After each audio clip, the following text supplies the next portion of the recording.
Stephanie and Marcus walked past each other cautiously, trying not to touch. Not out of anger, not out of frustration, just habit. Each briefly acknowledges the presence of the other and moves along quietly, silently. In this silence, there's a storm, subtle, invisible, but it has been building for years. This is not how it began, but this is how they are now. Once, they couldn't get enough of each other. Their conversations were like music. Everything about the other was fascinating. Her laugh, his awkward honesty. They spoke about everything. Nothing was off limits.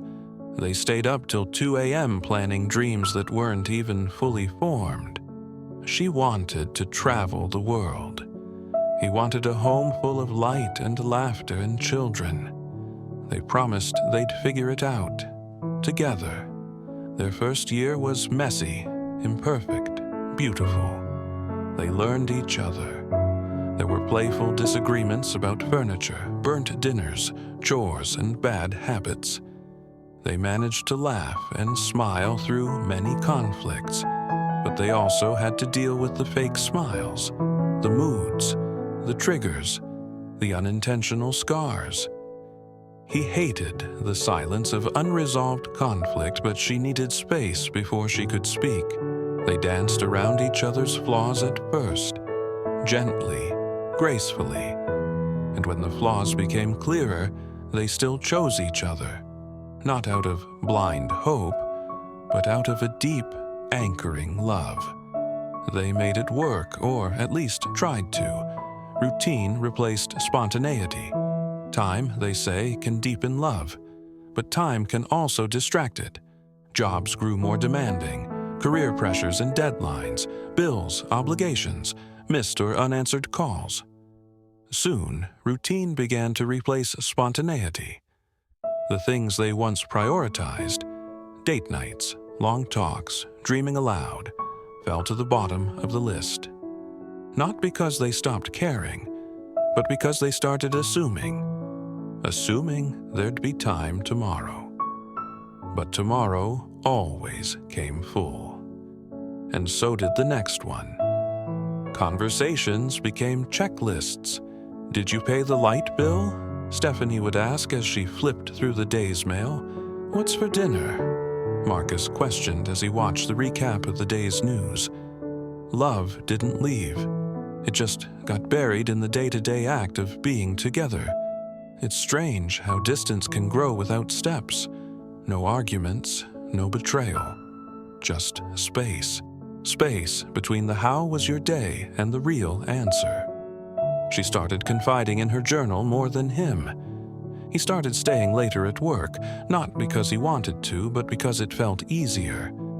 They smiled in photos, posted anniversary celebrations, and yet each night they lay inches apart in bed but miles apart in heart. Sometimes she would cry in the shower. Sometimes he'd sit in his car before coming inside, just needing 5 minutes of silence. But they never said any of it out loud. Maybe because they didn't want to hurt the other, or maybe they feared it was already too late. She wondered when they last truly talked. Not about work or errands or appointments, but about fears, about dreams, about each other. He wondered if she even saw him anymore. Not the provider, not the roommate, but the man who still loved her. They each thought about talking about it. Many times, but something always interrupted. The timing never felt right. Or maybe the fear of hearing the truth was too loud. So they stayed silent, and the drift continued. One evening, as he passed by the kitchen counter, he noticed an unopened card. Their anniversary. He'd forgotten. She hadn't said anything either. The weight of it all suddenly crashed. She wasn't angry. She was just indifferent. Like it really did not matter. And that, he realized, was worse. He sat on the edge of the bed that night and asked himself, when did we stop trying? She too had noticed. The drifting. the emotional silence, the lack of laughter. She missed him. Not the man he had become, but the one she had fallen in love with. And yet, she couldn't deny the part of her that had changed too. Love, she'd learned, wasn't always loud. Sometimes it was quiet endurance, but lately, it felt like quiet surrender. A few nights later, as they sat at the dinner table, she looked at him and said, "Are we okay?" It was a question loaded with years of silence. He paused, looked up, met her eyes. Something in him wanted to lie, to say, "Yes, we're fine." But he didn't. Instead, he replied softly, "I don't know." The honesty cracked the shell. Not wide open, but enough to let the light in. That night, they talked for hours.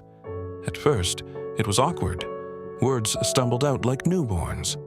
But then, they found a rhythm. They spoke of how they got here, of the things left unsaid, the choices made, the choices avoided. There were tears, some regrets. But more than anything, there was honesty, the kind they hadn't shared in years. The next morning dawned with rays of hopeful, bright sunshine. They didn't fix everything that night, but they made a decision to stop drifting, to start showing up again, to begin again. Not with grand gestures, but with small, intentional choices. A kiss goodbye, a 10-minute walk, a check-in that gave meaningful information that the other actually listened to. Healing wouldn't be instant, but the drift had been recognized. And that was the beginning of their return, the beginning of their reconnection. The silence is still there sometimes, but now it's different. It's not the silence of distance, it's the silence of knowing that love isn't always loud, knowing that there is someone who you can trust with your heart, knowing that loving unconditionally is not always easy. Sometimes, love is simply choosing, every single day, not to allow the bond and connection to silently drift away. If you have enjoyed this video, please like, subscribe, and share this with someone who needs encouragement. Also, hit the notification bell so you never miss more of our inspiring content.